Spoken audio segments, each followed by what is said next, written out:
Hello, my name is Sergio Vega, and today I will be doing a persuasive speech on cancel culture.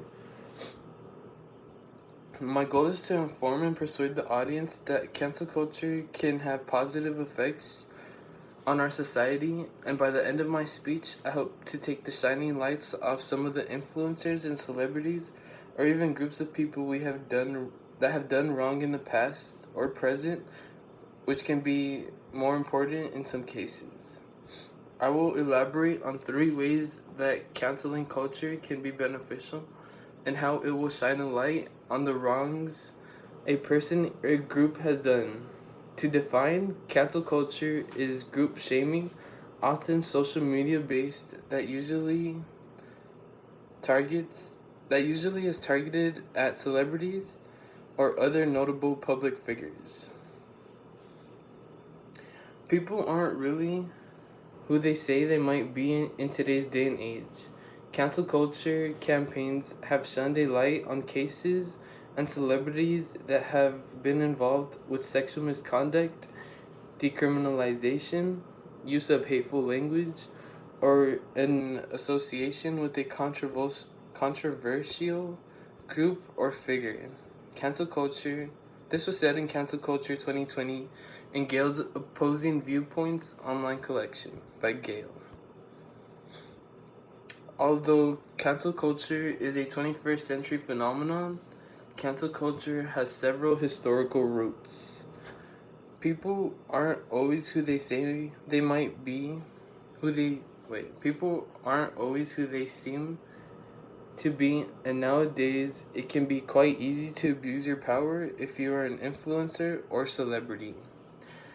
Even though cancel culture is a 21st century phenomenon, businesses and cultural boycotts have been a great impact on our society since people in the 1955s boycotted since owners were also abusing their power like back in the day.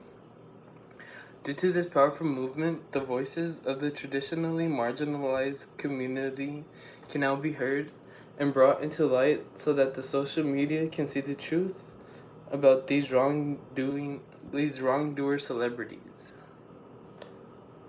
This was in another section by Cancel Culture in Gail's Opposing Viewpoints online collection by Gail. Cancel culture isn't just an organization that will make your followers dislike you or the community mad at you. They have proven that they can get someone suspended or fired from their employers. Cancel culture shows you the bad side of some of these celebrities who we praise and have as role models. When we cancel these celebrities, we make our cultural attitude better, showing that even if you do have a little power or fame, one cannot abuse this power to do whatever they want, or there will be consequences. As a society, we do not want to have these kinds of people being praised by the internet or having our children listening to these two-faced influencers. With cancel culture, influencers or celebrities will know that they shouldn't abuse their power, and if they do, they can get stripped of their fame. This can make our community a better place, and maybe even some new laws can get passed to protect females from harassment in their workplaces. This was said in Cancel Culture and Gail's Opposing Viewpoints online collection. Cancel culture has shown to help our community remove racist icons and also offensive content. It seems like lately we have been finding more and more stuff that has been offensive to some people.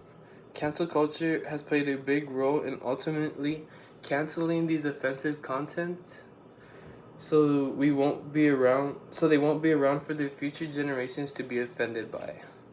Hopefully, with all these changes, society will be less discriminative towards these opposing races and cultures.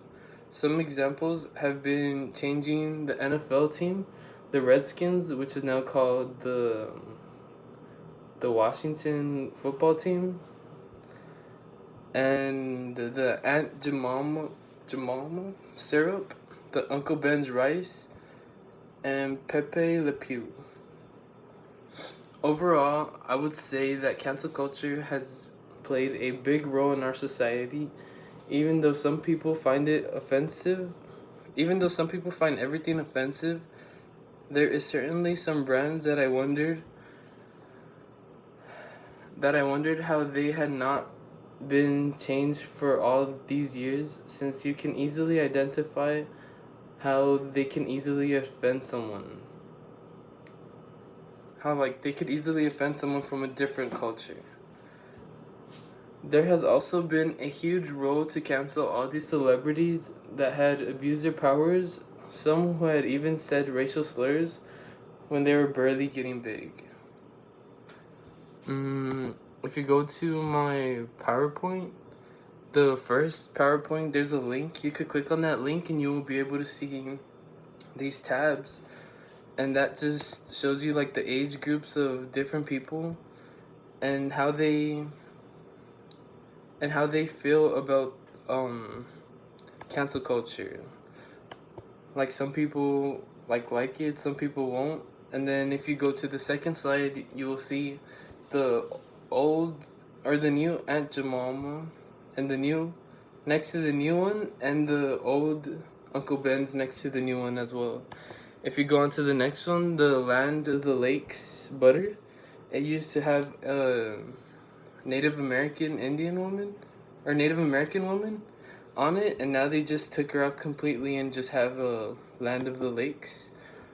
The Washington Redskins, they changed the name to just the Washington football team. You can see that the logo was removed, the Redskins logo was removed. And then Pepe Le Pew, he was just completely like taken off the Looney Tunes because he was like very sexualized, I guess. And then Robert Kelly is also a big influencer, or I guess like musician, that a lot of people had canceled him. And the last one was Shane Dawson. Like, I used to watch a lot of YouTube videos on him. He had some pretty good conspiracy theory videos.